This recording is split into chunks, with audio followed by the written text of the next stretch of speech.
Di tengah jalan utama kota yang ramai, sinar matahari menyapu bersih jalanan. Orang-orang berlalu lalang dengan tergesa-gesa. Martin, 16 tahun, berjalan santai dengan tas sekolah di punggungnya, memikirkan hadiah ulang tahun istimewa untuk sahabatnya, Luna. Ia ingin hadiahnya tak hanya menunjukkan rasa sayangnya pada Luna, tapi juga membuatnya merasa spesial. Namun, lamunannya terusik oleh teriakan nyaring. Penasaran, Martin menoleh ke arah suara itu. Seorang pria bertubuh besar berdiri di depan restoran, membentak pasangan lansia. "Sudah kubilang, kalau tak punya uang, jangan makan di sini. Ini bukan tempat amal." Ucapan pria itu penuh penghinaan, membuat orang-orang berhenti dan menonton. Pasangan tua itu berpakaian sederhana tapi rapi. Nenek berambut putih menggenggam tangan kakek. Air mata bercucuran di wajahnya. "Pak, kami bawa uang. Mungkin jatuh di jalan. Tolong beri kami waktu, kami pasti akan menemukannya." Kakek menjelaskan dengan suara lirih, semakin pelan di bawah tatapan dingin pria itu. Melihat kejadian itu dari kejauhan, hati Martin mendidih. Ia tak ingin ikut campur, tapi melihat keputusasaan nenek itu, hatinya seperti tertusuk. Ia tak bisa diam saja. Mengambil napas dalam-dalam, Martin memberanikan diri melangkah, berdiri di antara pasangan tua itu dan pemilik restoran. "Memperlakukan mereka seperti ini salah," kata Martin setegas mungkin. "Mereka sudah tua, ini jelas kecelakaan." Pemilik restoran tertegun sejenak, lalu tertawa sinis. "Kau siapa pengacara mereka? Ini bukan urusanmu, jangan cari masalah," katanya sambil mengibaskan tangan, menyuruh Martin pergi. Jantung Martin berdegup kencang, tapi ia tak mundur. Ia menggigit bibir, lalu mengeluarkan uang hadiah Luna dari sakunya dan memberikannya pada pemilik restoran. "Aku bayar." "Berapa?" Mata pemilik restoran berbinar, lalu tersenyum puas. 50 rial. Ia menerima uang Martin dan cepat-cepat memasukkannya ke saku. Kakek dan nenek menatap Martin dengan mata berkaca-kaca. Nenek menggenggam tangan Martin, suaranya bergetar. "Nah, tak perlu begini. Kami akan menemukan uangnya." Martin tersenyum dan menggeleng. "Tak apa. Terkadang kita semua butuh bantuan." Ia membantu pasangan itu keluar dari restoran, diiringi tatapan kagum orang-orang sekitar. Namun hati Martin terasa perih. Ia tak punya uang lagi untuk hadiah Luna. Dengan hati gundah, Martin berjalan pulang. Ia terus memikirkan keputusannya. "Aku melakukan hal yang benar," kan gumamnya. Tapi memikirkan pesta Luna, ia merasa bersalah. Ia sudah menabung berminggu-minggu. Sesampainya di rumah, aroma masakan ibunya menenangkan hatinya. Namun, ia tetap gelisah. Lalu masuk kamar dan menatap meja kosong tempat hadiah Luna seharusnya berada. "Aku hanya melakukan apa yang seharusnya kulakukan," gumamnya lagi, tapi hatinya masih berkonflik. Ia khawatir Luna akan kecewa karena tak mendapat hadiah, dan takut citranya di mata Luna akan terpengaruh. Malam itu ia sulit tidur. Bayangan wajah kecewa Luna terus muncul di benaknya. Keesokan paginya, dengan mata panda, Martin pergi ke rumah Luna. Pesta meriah dengan balon warna-warni dan tawa teman-teman terasa menyesakan bagi Martin. Ia mencari Luna dan menemukannya di tengah kerumunan. Luna memakai gaun kuning cerah, tersenyum lebar. Namun saat melihat Martin datang dengan tangan kosong, senyumnya memudar. Luna menghampiri Martin. "Martin," kau datang, sapanya dengan sedikit harapan. Matanya melirik tangan Martin. Martin menarik napas, berusaha tenang. "Luna, bisa kita bicara di luar?" Luna mengerutkan kening, tapi mengangguk dan mengikuti Martin ke taman. Martin menarik napas dalam, lalu berkata, "Luna, maaf, aku tak bisa membelikanmu hadiah." Ia menatap Luna dengan rasa bersalah. Wajah Luna berubah seketika. Matanya melebar. Dengan tatapan tak percaya, Luna bertanya, "Apa? Kau tak bawa hadiah? Kau tahu betapa pentingnya ini bagiku." Martin buru-buru menjelaskan, "Kemarin di restoran, aku lihat pasangan lansia dihina. Mereka tampak tak berdaya. Aku merasa harus membantu. Jadi, aku pakai uang tabunganku untuk membayar makanan mereka." Luna terdiam sesaat, matanya penuh kekecewaan dan amarah. "Jadi, kau pikir 2 orang asing lebih penting daripada aku?" Kata-kata Luna menusuk hati Martin. Ia mencoba menjelaskan, tapi Luna tak mau mendengar. "Aku tak mau bersama orang yang mendahulukan orang lain daripada aku," katanya dingin. Lalu berbalik pergi meninggalkan Martin yang diliputi rasa kehilangan dan sakit hati. Sepulang pesta, Martin berjalan sendirian. Hatinya getir. Ia tak mengerti apa salahnya. Niat baiknya malah membuatnya kehilangan teman. Sesampainya di rumah, Martha melihat wajah Martin yang murung. Ia menghampiri Martin, menepuk pundaknya dengan lembut. "Sayang, ada apa?" "Pesta ulang tahunnya tidak menyenangkan." Martin menunduk, menceritakan kejadiannya. Martha mendengarkan dengan senyum lembut. "Martin," katanya, "kau melakukan hal yang sangat baik. Membantu mereka yang membutuhkan. Teman sejati akan mengerti. Luna mungkin butuh waktu." Kata-kata ibunya sedikit menghibur Martin. Meski masih sedih, ia tahu ibunya benar. Membantu orang lain adalah hal yang patut dibanggakan, meski tak semua orang mengerti. Beberapa hari kemudian, Martin berjalan tanpa tujuan, masih menyesali perselisihannya dengan Luna. Tiba-tiba, ia melihat sosok yang dikenalnya. Pasangan lansia itu. Mereka sedang mengumpulkan botol dan kaleng bekas di sudut jalan, memasukkannya ke gerobak tua. Martin menghampiri mereka. "Nyonya Beatrice, apa kabar?" Nenek itu mendongak. Matanya berbinar gembira dan penuh syukur. Ia menggenggam tangan Martin. "Nah, kau ini, kami belum sempat berterima kasih atas bantuanmu." Mereka berbincang sebentar. Pasangan lansia itu bercerita tentang kegiatan mereka membantu keluarga kurang mampu di komunitas. Martin mendengarkan dengan penuh minat. Hatinya menghangat. Saat mereka berbincang, nenek itu tiba-tiba mengeluarkan sepucuk surat dari tasnya dan memberikannya pada Martin dengan senyum. "Kami tersentuh oleh kebaikan hatimu. Kami punya permintaan kecil. Maukah kau bergabung dengan lembaga amal kami, membantu lebih banyak orang yang membutuhkan?" Martin memegang surat itu. Hatinya bercampur haru dan sedikit cemas. Ia tak pernah membayangkan akan bergabung dengan lembaga amal. Tak disangka, tindakan baiknya justru membuka kesempatan ini.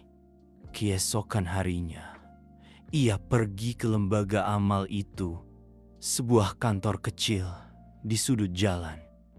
Ruangannya sederhana, meja penuh dengan dokumen dan formulir relawan.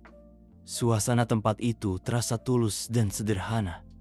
Seperti dugaannya, pasangan Beatrice menyambutnya dengan hangat dan memperkenalkannya pada relawan lain. Lembaga itu fokus membantu lansia yang membutuhkan dan anak-anak jalanan. Selain bantuan materi, mereka juga mengadakan kegiatan komunitas, memberi perhatian dan dukungan. Di kegiatan pertamanya, Martin bertugas mengantar makanan bersama relawan lain.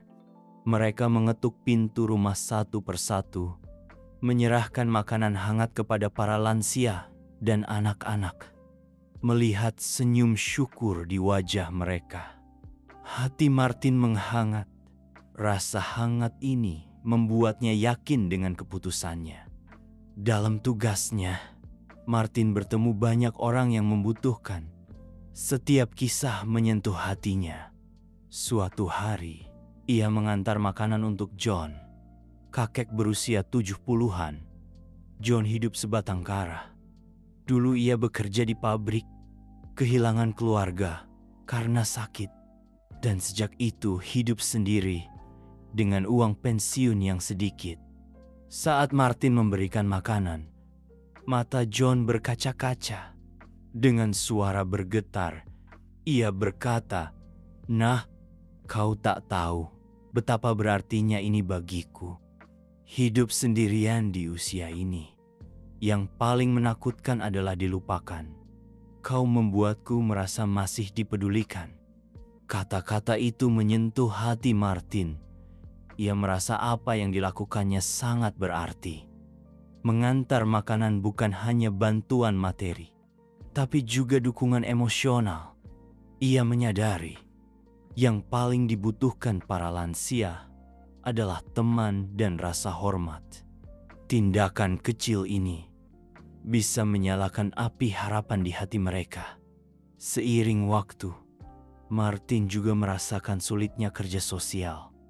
Banyak yang berterima kasih, tapi ada juga yang acuh tak acuh, bahkan meragukan niatnya. Suatu kali, ia dan timnya membagikan makanan dan pakaian di taman untuk para tunawisma. Namun, beberapa orang menolak bantuan mereka, menganggap kebaikan mereka hanya pencitraan. Kalian ini cuma mau cari simpatikan. Dengan pura-pura bantu kami, kata seorang pria berpakaian lusuh dengan nada dingin dan sedikit marah. Hati Martin teriris mendengarnya. Ia tak menyangka niat baiknya disalahartikan. Namun, ia segera menenangkan diri. Ia sadar, beramal bukan untuk mendapat pujian, tapi untuk membantu mereka yang membutuhkan. Maka, ia tetap membantu para tunawisma itu, meski mereka tak mengerti niatnya. Setelah kegiatan selesai, Beatrice melihat Martin tampak murung. Ia menghampiri Martin, menepuk pundaknya dengan lembut. "Martin, kerja sosial tak selalu mendapat apresiasi. Hidup orang penuh kesulitan, dan terkadang mereka bersikap defensif. Tapi, kita tak boleh berhenti membantu mereka." Martin mengangguk. Ia tahu Beatrice benar. Beatrice melanjutkan, "Setiap relawan pasti pernah mengalaminya. Yang penting tetap berpegang pada niat awal. Jangan goyah karena salah paham." Dengan bimbingan Beatrice, Martin belajar mengendalikan diri, fokus membantu mereka yang membutuhkan, bukan mencari pengakuan. Ia semakin teguh, menjadikan kebaikan sebagai bagian dari hidupnya, menghangatkan hati orang lain dengan tindakannya. Setelah beberapa bulan di lembaga amal, Martin mendapat lebih banyak tanggung jawab. Ia tak hanya mengantar makanan dan bantuan, tapi juga membantu Beatrice merencanakan kegiatan komunitas. Mereka berharap kegiatan ini bisa membuat para lansia merasa diperhatikan dan mengajak anak muda menjadi relawan. Martin dan timnya mengadakan konser kecil, mengundang anak-anak komunitas untuk tampil, menghibur para lansia. Di hari acara, para lansia berdatangan. Beberapa bahkan memakai baju terbaik mereka. Wajahnya penuh senyum ceria. Di konser itu, Martin melihat para lansia dan anak-anak tertawa dan bertepuk tangan bersama. Hatinya penuh rasa bangga. Acara sederhana ini membawa kebahagiaan bagi banyak orang, meyakinkannya bahwa ia berada di jalan yang benar. Sejak perselisihan di pesta ulang tahun, Martin dan Luna tak pernah berhubungan. Meski Martin menemukan tujuan baru dalam kerja sosial, ia masih berharap Luna mengerti. Suatu hari, ia bertemu Luna di jalan. Luna sedang bersama teman-temannya. Ekspresinya agak canggung saat melihat Martin. Mereka saling bertatapan sejenak. Lalu Luna berkata, "Martin, bisa kita bicara?" Mereka mencari tempat yang tenang. Luna menunduk, berkata pelan, "Aku dengar kau bergabung dengan lembaga amal, membantu lansia dan anak-anak di komunitas. Mungkin dulu aku salah paham." Martin tersenyum kecil. "Memang aku tak menjelaskannya dengan baik. Sekarang aku mengerti. Membantu orang lain adalah yang kuinginkan." Kata-katanya tulus. Luna pun mulai melepaskan rasa kesalnya. Akhirnya mereka berbaikan. Luna mulai mengerti pilihan Martin dan ikut serta dalam kegiatan amal, mengantar makanan untuk para lansia bersama Martin. Ia pun merasakan kepuasan membantu orang lain. Persahabatan mereka pulih, menemukan ikatan baru dalam kegiatan bersama. Beberapa bulan kemudian, Martin mendapat kabar duka. Seorang lansia di komunitas bernama Emilia meninggal dunia. Emilia hidup sendiri, sering mendapat bantuan dari lembaga amal. Martin beberapa kali mengantar makanan untuknya dan sering mengobrol dengannya. Ia tahu Emilia dulunya guru musik. Di pemakaman Emilia, Martin berdiri di depan nisan. Hatinya dipenuhi rasa haru.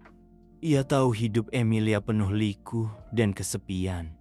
Dan apa yang ia lakukan hanya memberi sedikit penghiburan. Meski perkenalan mereka singkat, waktu yang mereka habiskan bersama adalah kenangan berharga bagi keduanya. Beatrice menepuk pundak Martin, menghiburnya. "Apa yang kita lakukan mungkin tak mengubah nasib mereka, tapi bisa membuat mereka merasa dihargai. Itulah arti amal." Martin mengangguk, tekadnya semakin kuat. Ia akan melanjutkan pekerjaannya ini, membantu lebih banyak lansia seperti Emilia, membuat mereka merasa diperhatikan di akhir hayatnya.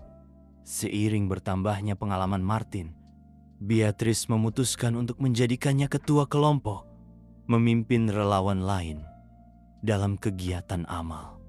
Ini tantangan baru bagi Martin. Ia harus belajar mengelola tim, mengkoordinasikan tugas, dan menangani hal-hal tak terduga.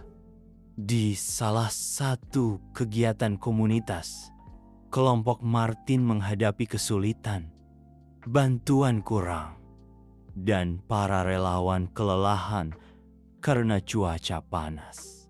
Martin merasa tertekan, tapi ia tak mau menyerah. Ia menyemangati timnya untuk bertahan dan langsung menghubungi pemasok. Berhasil mendapat bantuan tambahan. Setelah acara selesai, anggota tim Martin berterima kasih padanya, memuji ketenangan dan keteguhannya dalam menghadapi kesulitan. Martin tersenyum menerima pujian mereka. Hatinya penuh rasa bangga. Ia tahu pertumbuhannya tak hanya karena membantu orang lain, lebih karena dalam prosesnya aku belajar tentang tanggung jawab, kebaikan, dan kerja keras Martin. Berita tersebar di komunitas. Semakin banyak orang bergabung dengan lembaga amal mereka. Martin mulai mengorganisir lebih banyak kegiatan tak hanya membantu lansia dan anak jalanan, tapi juga menginspirasi banyak anak muda, membuat mereka mengerti pentingnya peduli pada sesama. Setelah sebuah acara, seorang relawan muda menghampiri Martin dengan semangat berkata, "Martin, melihatmu membuatku sadar, membantu orang lain bukanlah beban, tapi kebahagiaan. Aku ingin sepertimu, membuat dunia lebih baik." Martin tersenyum, menepuk pundaknya. Hatinya penuh kepuasan. Ia tahu, ia tak hanya membantu mereka yang membutuhkan, tapi juga menyebarkan kebaikan, mengajak lebih banyak orang bergabung dalam kegiatan yang menghangatkan hati ini. Selama beberapa tahun Martin memimpin, lembaga amal itu berkembang, membantu semakin banyak orang. Namun, seiring perkembangannya, kekurangan dana dan sumber daya menjadi masalah serius. Ia sering dihadapkan pada pilihan sulit, mengurangi program, atau mencari cara baru untuk mendapatkan dana. Dalam sebuah rapat, timnya mengusulkan mencari sponsor dari perusahaan besar. Awalnya Martin ragu, khawatir kerjasama dengan perusahaan akan memengaruhi independensi lembaga. Namun, setelah berpikir panjang dan mempertimbangkan realitas, ia menyadari jika bisa menemukan mitra yang sejalan dengan nilai-nilai lembaga, mungkin lebih banyak orang bisa terbantu. Akhirnya, Martin menghubungi perusahaan ramah lingkungan setempat. Perusahaan itu tak hanya bersedia memberi dukungan dana, tapi juga mendorong karyawannya menjadi relawan. Melalui kerjasama ini, lembaga mendapat sumber dana yang stabil dan membangun pengaruh yang lebih luas di komunitas. Kegiatan amal Martin berkembang dari program komunitas kecil menjadi lembaga yang berpengaruh secara sosial. Setelah lembaga berkembang, semakin banyak anak muda mendaftar menjadi relawan. Martin dan timnya mulai merekrut, melatih, dan mengelola para relawan secara sistematis, membantu mereka bertumbuh melalui kegiatan amal. Suatu ketika, ada relawan muda bernama Amy. Saat baru bergabung, ia belum tahu cara berkomunikasi dengan penerima bantuan, sering bingung dan canggung. Dalam kegiatan membantu lansia, Amy tak sengaja menjatuhkan botol obat dan merasa sangat bersalah, bahkan ingin berhenti menjadi relawan. Martin kemudian menemui Amy, berkata lembut, "Amy, jangan takut salah. Kita semua belajar dari kesalahan. Aku juga pernah canggung saat pertama jadi relawan, tapi pengalaman itu membuatku lebih kuat." Dengan dorongan Martin, Amy kembali bersemangat, belajar berkomunikasi dengan para lansia, bahkan menjadi anggota penting tim. Ia kemudian mengenang, "Martin membuatku mengerti, amal bukan hanya membantu orang lain, tapi juga mengembangkan diri." Pertumbuhan Amy membuat Martin bahagia. Ia sadar, selain menyebarkan kebaikan, ia juga mendidik calon pekerja sosial masa depan.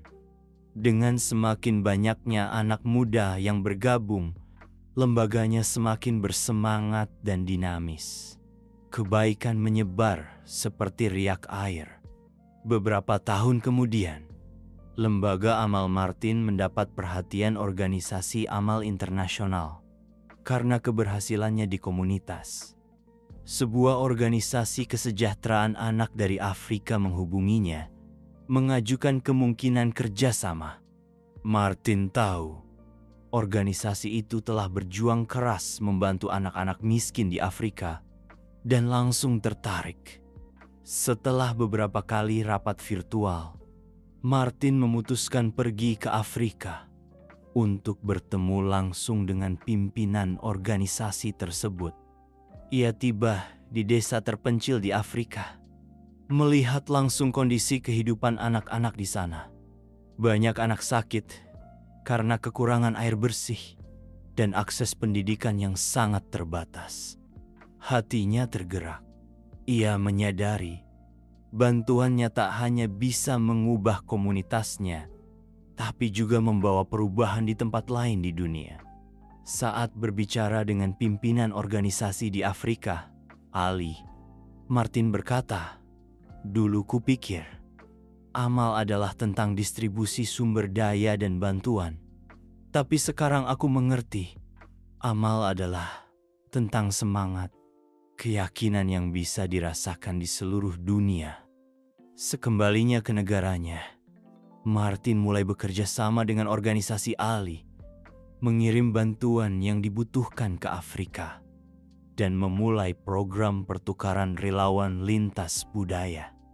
Lembaganya pun semakin berpengaruh, menjadi bagian dari kegiatan amal internasional. Seiring berkembangnya kegiatannya, beban Martin juga bertambah. Keluarganya awalnya tak mengerti pilihannya, menganggap ia melewatkan banyak kesempatan demi jalan yang sulit. Namun, melihat Martin begitu berdedikasi, pulang larut malam dengan senyum di wajah, mereka mulai mengerti. Saat makan malam, adik Martin, Lisa, bertanya dengan prihatin, "Kak, apa kakak tak pernah berpikir untuk berhenti? Kerja sosial itu berat, kadang malah disalahpahami." Martin tersenyum, menggenggam tangan adiknya. "Tentu pernah, tapi setiap kali aku melihat orang-orang yang hidupnya berubah karena bantuan kita, semua rasa lelah itu hilang." Saat itu, keluarganya akhirnya sepenuhnya mengerti dan mendukung pilihannya. Hati Martin penuh syukur. Ia tahu ia bisa sampai di titik ini bukan hanya karena niat baiknya, tapi juga karena pengertian dan dukungan keluarganya. Selama bertahun-tahun membantu orang lain, Martin menyaksikan banyak perubahan dalam hidup mereka yang dibantu. Banyak yang berhasil bangkit dari kesulitan, bahkan kembali ke lembaga sebagai relawan.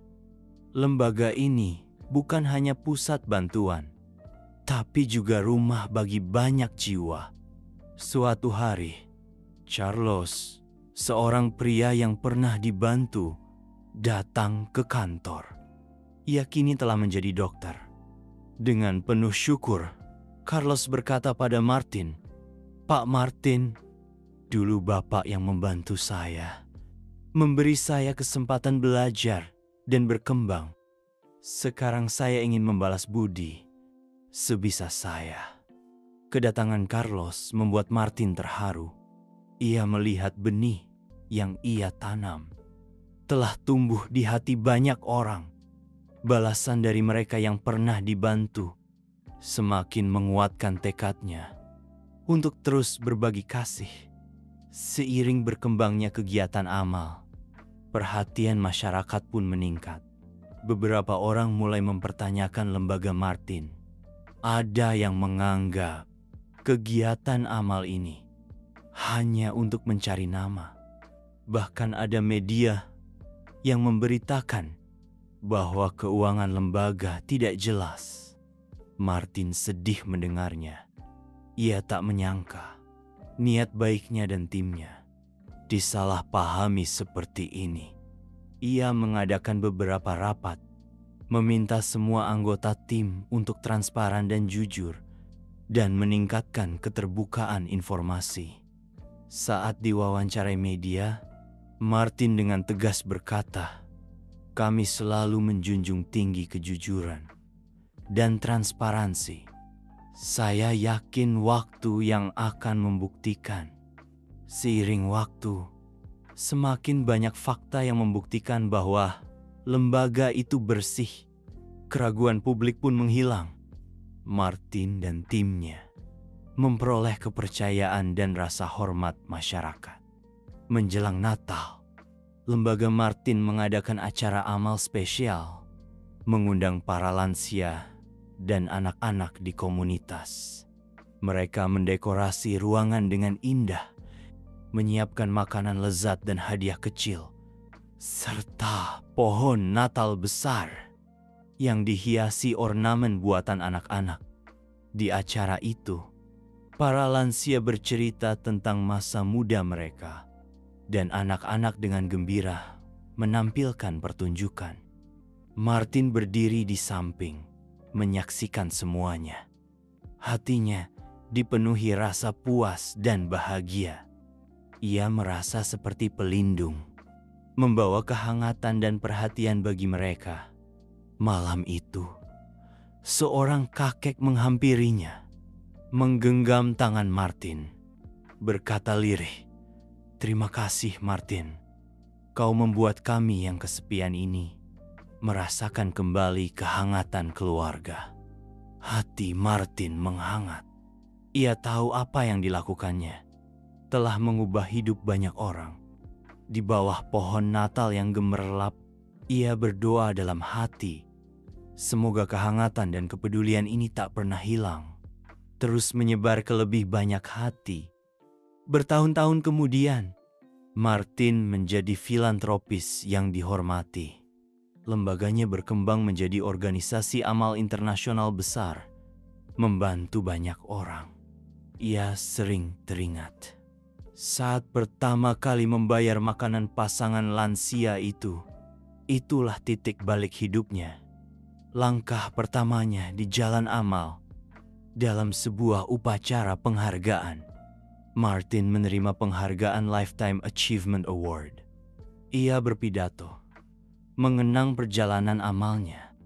"Saya tak pernah menyangka keputusan sederhana akan membawaku ke sini.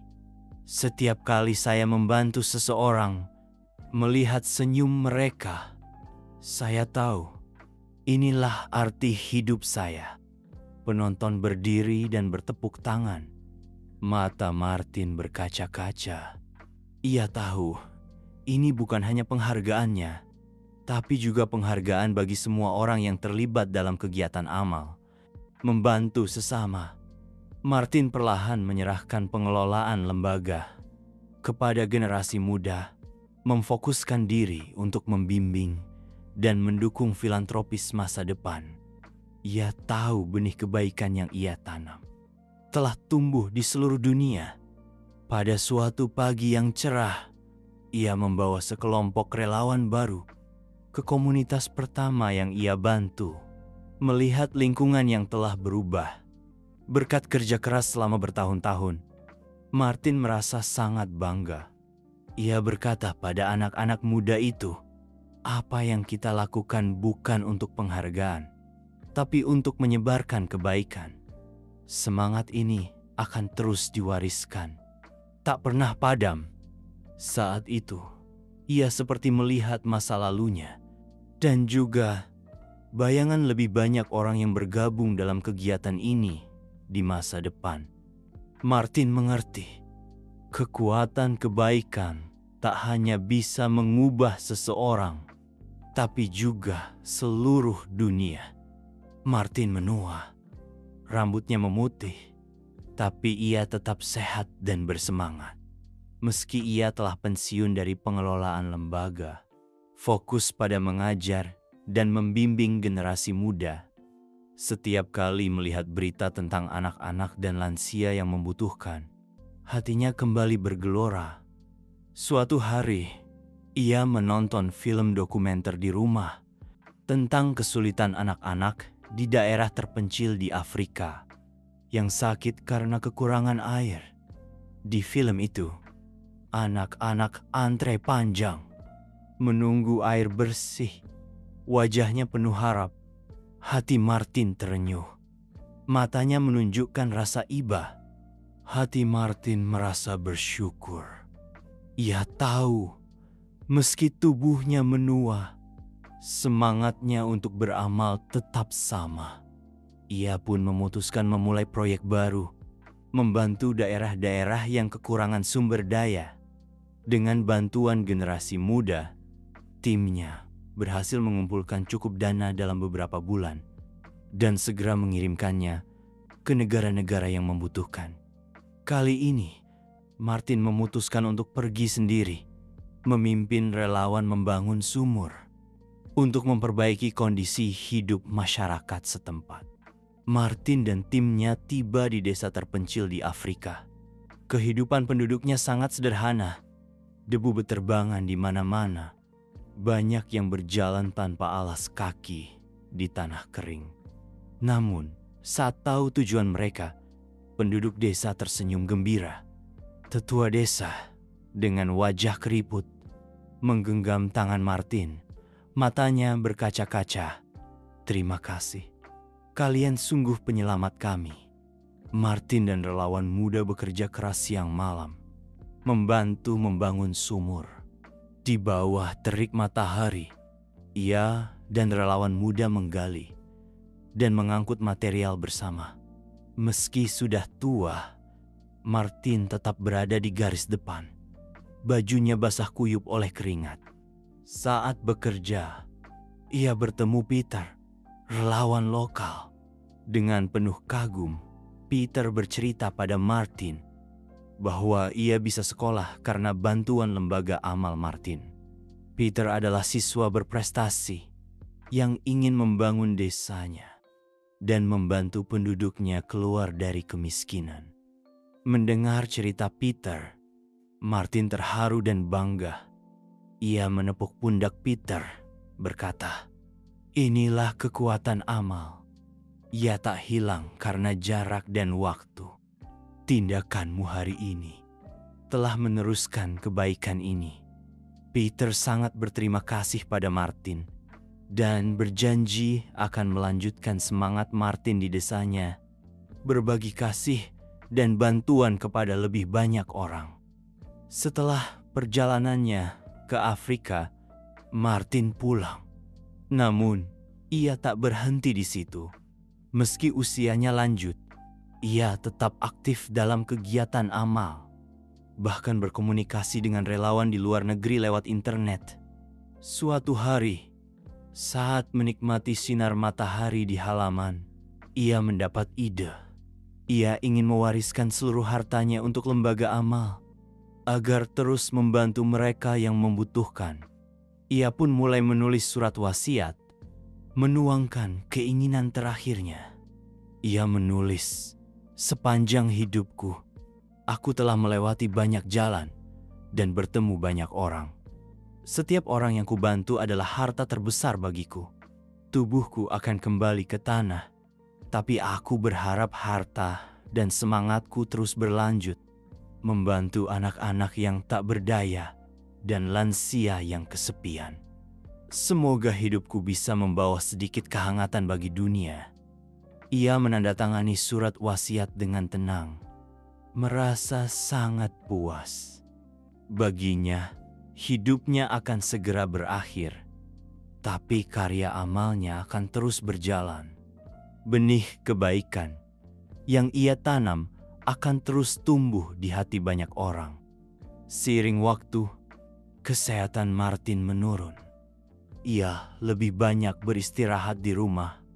Sesekali mengenang hidupnya, melihat foto-foto lama, mengingat saat pertama kali membantu pasangan lansia, senyum para lansia dan anak-anak yang pernah dibantunya, dan semua orang yang penuh syukur dan semangat yang ia temui.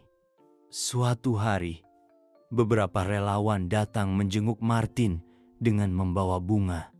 Mereka adalah generasi baru lembaga amal Martin yang pernah dibantu olehnya. Melihat wajah-wajah muda yang penuh semangat, hati Martin merasa tenang. Ia tahu ia telah menemukan penerusnya.